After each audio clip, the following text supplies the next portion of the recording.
Hello friends, SSC lab के YouTube channel के ऊपर आप सभी लोगों का स्वागत है। तो कुछ छोटे छोटे इंपॉर्टेंट टॉपिक्स जो हैं वो मैं आप लोगों को करवाने वाली हूँ वीडियोस के माध्यम से, जिससे एग्जाम के अंदर क्वेश्चन पूछा जाता है। आप सभी लोग जानते हो कि आरआरबी ग्रुप डी की एग्जाम डेट आउट हो गई है और ऐसे मेजर टॉपिक्स जिनसे आपके पेपर के अंदर क्वेश्चन पूछा जाता है वो सारे के सारे टॉपिक्स मैं A to Z यानी कि जीरो से हीरो लेवल तक आप लोगों को सिखाऊंगी।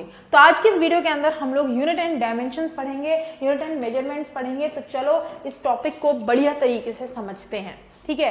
तो यूनिट एंड मेजरमेंट की बात करूं तो सबसे पहली बात कि यूनिट्स होते क्या हैं, क्यों इन यूनिट्स को बनाया गया, ठीक है। हम सेंटीमीटर, मीटर, किलोमीटर, ठीक है, सेल्सियस, केल्विन, बहुत सारे मात्रकों की बात करते हैं। ये मात्रक क्यों बनाए गए पहले इनके ऊपर डिस्कस करते हैं, और कौन सी फिजिकल क्वांटिटीज के कौन से यूनिट्स होते हैं वो हम बाद में देखेंगे। ऐसी राशियां जिन्हें मापा जा सकता है इन्हें भौतिक राशियां कहा जाता है, यानी कि वो क्वांटिटीज जिन्हें हम मेजर कर सकते हैं, माप सकते हैं, उन्हें फिजिकल क्वांटिटीज कहा जाता है।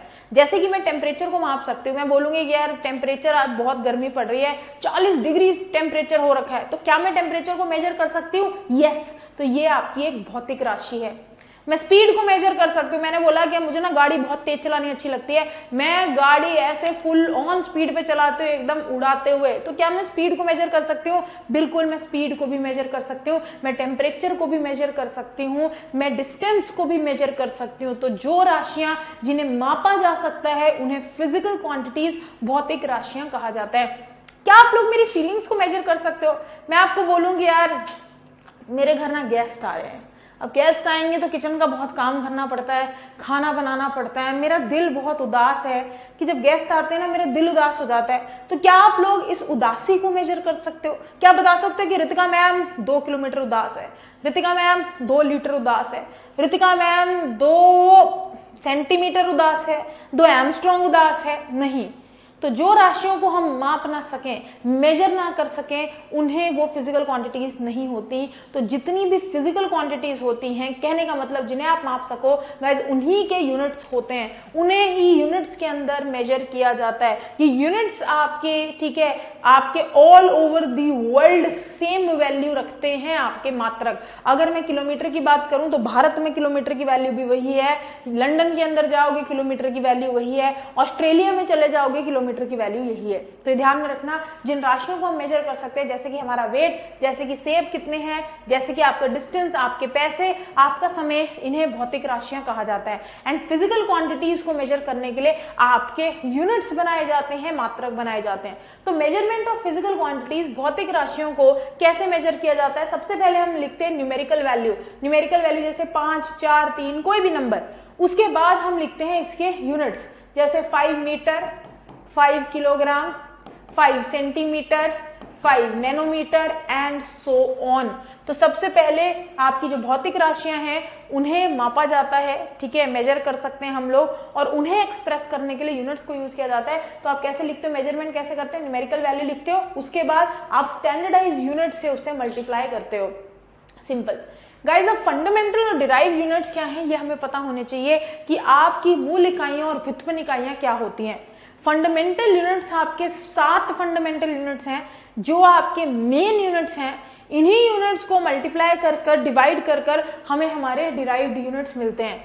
तो 7 आपके फंडामेंटल यूनिट्स, 7 मूल इकाइयां कौन सी हैं, इस पे क्वेश्चन पेपर में आता है, ध्यान में रखिएगा। अगर मैं मीटर बात करूं, किलोग्राम, सेकंड, केल्विन, मोल, एम्पियर या कैंडेला, ये आपके 7 फंडामेंटल यूनिट्स हैं, या आपकी 7 मूल इकाइयां हैं, ध्यान में रखिएगा। और डिराइव्ड यूनिट्स कौन है? जो इनसे मल्टीप्लाई और डिवाइड होकर बनते हैं, जैसे कि न्यूटन, जैसे कि joule, what, volt, pascal, Celsius, ये आपके कौन से यूनिट्स होते हैं? ये आपके होते हैं डिराइव्ड यूनिट्स। तो गाइस ये बात ध्यान में रखिएगा, ठीक है, डन हो गई। तो फंडामेंटल और डिराइव्ड यूनिट्स हमें पता होना चाहिए कि 7 फंडामेंटल यूनिट्स कौन से हैं, क्योंकि डायरेक्टली क्वेश्चन पेपर में आता है निम्नलिखित में से कौन एक मूल इकाई नहीं है, ध्यान में रखना गाइस। उसके बाद ये 7 फंडामेंटल यूनिट्स हैं, कौन से? लेंथ, लेंथ को मीटर में मापा जाता है, मास को किलोग्राम के अंदर, समय के जो यूनिट्स हैं वो सेकंड्स हैं, इलेक्ट्रिक करंट के एम्पियर्स हैं, तापमान के केल्विन है, अमाउंट ऑफ सब्सटेंस मोल, और ल्यूमिनस इंटेंसिटी कैंडेला। तो ये ध्यान में रखिए। और ये आपकी डिराइव्ड यूनिट्स हैं जो कि मल्टीप्लाई एंड डिवाइड कर कर आपके बनते हैं। आप मूल इकाइयों को मल्टीप्लाई कर लो, मूल इकाइयों को डिवाइड कर लो, इन्हें आप सॉल्व कर लो, तो वहां से आपके कौन से यूनिट्स बनते हैं? Derived units. तो डिराइव्ड यूनिट्स बहुत सारे हैं, लेकिन फंडामेंटल यूनिट्स केवल 7 हैं। ये बात दिमाग के अंदर रखिएगा, वेरी वेरी इंपॉर्टेंट। तो गाइज अब हम फटाफट से डिस्कस कर लेते हैं कि यूनिट्स की कन्वर्जन कैसे की जाती है। बहुत सारे स्टूडेंट्स जो हैं वो कंफ्यूज रहते हैं कि मैम मात्रकों को ना किलोमीटर को मीटर में करना है, मीटर को सेंटीमीटर में करना है। ये मैं कर नहीं पाता, कभी ये मेरे से हो नहीं पाता, पता नहीं क्यों, बड़ा मुश्किल लगता है, मैं इसको सॉल्व नहीं कर पाता। या जब भी न्यूमेरिकल क्वेश्चन पेपर के अंदर आते हैं, मैं ऐसे यूनिट्स की कन्वर्जन देख के घबरा जाता हूँ और मेरे क्वेश्चन गलत हो जाते हैं। तो एक कोड याद रखना, कल हम दोनों मिले दिल्ली कॉलेज में, ठीक है? तो कल की मीटिंग फिक्स है, याद में रखिएगा सब लोग, कल हम दोनों मिले, कहाँ मिले? दिल्ली कॉलेज में, दिल्ली कॉलेज में, ठीक है? तो कल हम दोनों मिले दिल्ली कॉलेज में। गाइस ये बात आप सभी लोग ध्यान रखें। अब के कल का मतलब है किलोमीटर, ठीक है? तो के का मतलब किलोमीटर है, एच का मतलब आपका हेक्टोमीटर है, डी का मतलब आपका डेकामीटर है, एम का मतलब आपका मीटर है, दिल्ली से डी डेसीमीटर, सेंटीमीटर और आपका मिलीमीटर। सिंपल सी बात, ठीक है? तो याद रखना, कल हम दोनों मिले दिल्ली कॉलेज में, ये आपका कोड है।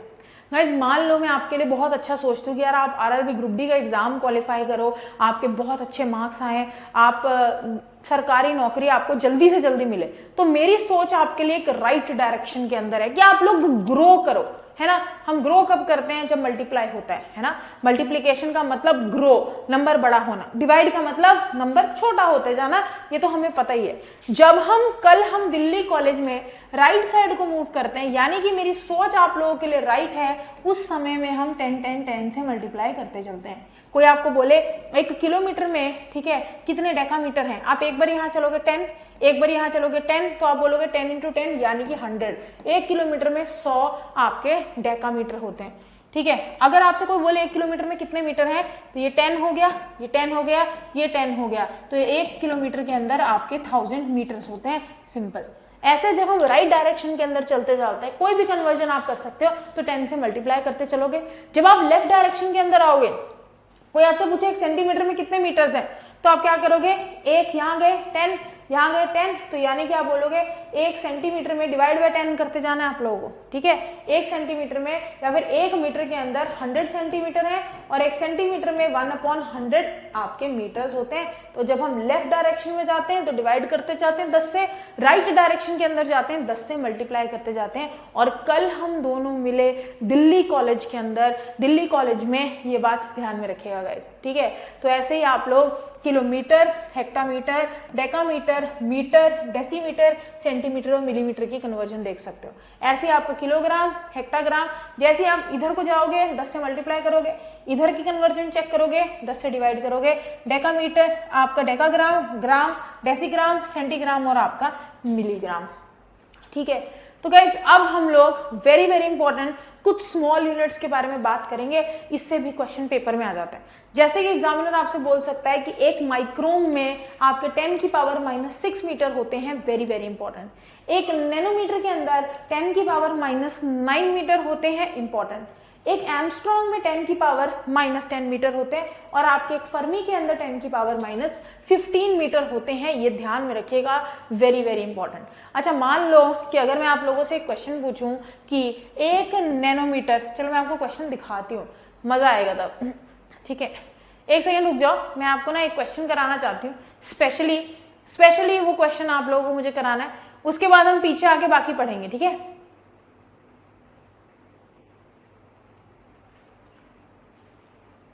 ठीक है, एक सेकेंड रुको, ये वाला क्वेश्चन है guys, my favourite question.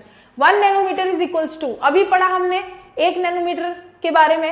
1 nanometre किसके बराबर होता है? 10⁻⁷ सेंटीमीटर, 10⁻⁸ सेंटीमीटर, 10⁻�6 सेंटीमीटर और 10⁻⁹ सेंटीमीटर। आप सब लोगों ने अपने दिल के अंदर जवाब सोच लिया होगा, मैम 10⁻⁹ सेंटीमीटर 4 इस क्वेश्चन का राइट आंसर होगा, क्योंकि अभी आपने पढ़ाया कि 1 नैनोमीटर 10⁻⁹ है, 1 नैनोमीटर 10⁻⁹ मीटर है। आप ये ध्यान ही नहीं दोगे कि यहां पर एग्जामिनर आपको सेंटीमीटर लिख के दिया है, उसने आपको मीटर नहीं लिख के दिया, उसने आपको सेंटीमीटर लिख के दिया है, ये बात आप फोकस नहीं करोगे। तो गाइस 1 नैनोमीटर 10 की पावर -9 मीटर के बराबर है, और 1 मीटर के अंदर 100 सेंटीमीटर होते हैं, तो हम यहाँ मल्टीप्लाई कर देंगे 10 की पावर 2 से। ठीक है, जब हम 10 की पावर 2 से मल्टीप्लाई करेंगे, हम लोगों को एक चीज पता है बहुत अच्छे से कि जब भी बेसिस सेम होते हैं आपकी पावर ऐड हो जाती है अगर बीच में मल्टीप्लाई का साइन हो। तो ये बनेगा 10 की पावर -9 + 2, ये बन जाएगा 10 की पावर -7 सेंटीमीटर। तो इस क्वेश्चन का राइट आंसर है 10 की power -7 centimetre, that is option number 1। तो एक नैनोमीटर में 10 की पावर -7 सेंटीमीटर होते हैं, 10 की पावर -9 मीटर होते हैं। तो एग्जाम के अंदर ये छोटी छोटी बातों पे जरूर फोकस कीजिए कि वो आपसे पूछना क्या चाह रहा है, मीटर पूछ रहा है या आपसे सेंटीमीटर पूछ रहा है। तो चलिए गाइस यहाँ पे पीछे आ जाते हैं। अब हमें इतना पता होना चाहिए कि 1 मिनट के अंदर 60 सेकंड्स होते हैं, 1 आवर के अंदर 60 मिनट्स होते हैं, 1 दिन के अंदर 24 आवर्स होते हैं, 1 वीक 1 हफ्ते के अंदर 7 दिन होते हैं, 1 साल के अंदर 52 वीक्स होती हैं, 1 ईयर के अंदर 365 डेज हैं, 10 ईयर्स के अंदर 10 ईयर्स को डिकेड कहा जाता है, 100 सालों को सेंचुरी कहा जाता है, और 1000 ईयर्स को मिलेनियम कहा जाता है। ठीक है, तो याद में रखिएगा 1000 ईयर्स को मिलेनियम कहा जाता है, वेरी वेरी इंपॉर्टेंट। तो ये चीज आपको ध्यान में रखनी है, कन्वर्जन यूनिट्स ऑफ टाइम है गाइस। ठीक है, बाकी आपके एनर्जी के यूनिट्स जूल हैं, 1 जूल 10 की पावर 7 अर्ग्स के बराबर होता है, ये भी ध्यान रखिएगा। ठीक है, एरिया के यूनिट्स मीटर स्क्वायर है, आपके आयतन जो होता है वॉल्यूम इसके मीटर क्यूब है, स्पीड वेलोसिटी की मात्रक मीटर पर सेकंड होते हैं, एंगुलर वेलोसिटी रेडियन पर सेकंड है, त्वरण के यूनिट्स मीटर पर सेकंड स्क्वायर है, डेंसिटी मास डेंसिटी किलोग्राम पर मीटर क्यूब है, और करंट डेंसिटी को ampere divide by metre square से हम लोग मेजर करते हैं। ठीक है, तो ये याद में रखिएगा, और ये मत भूलिएगा कि 1 जूल 10 की पावर 7 अर्ग्स के बराबर।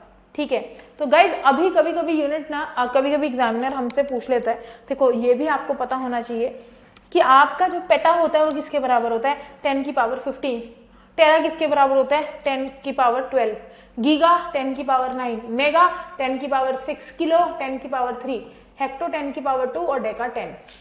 इसी प्रकार से आपका जो डेसी है 10 की पावर -1 है, सेंटी 10 की पावर -2, मिली 10 की पावर -3, माइक्रो 10 की पावर -6, नैनो 10 की पावर -9, आपका पीको इस 10 की पावर -12, तो 1 पिकोमीटर इस 10 की पावर -12 मीटर, ये ध्यान रखना। फर्मी या फेम्टो 10 की पावर -15 और एटो आपका 10 की पावर -18।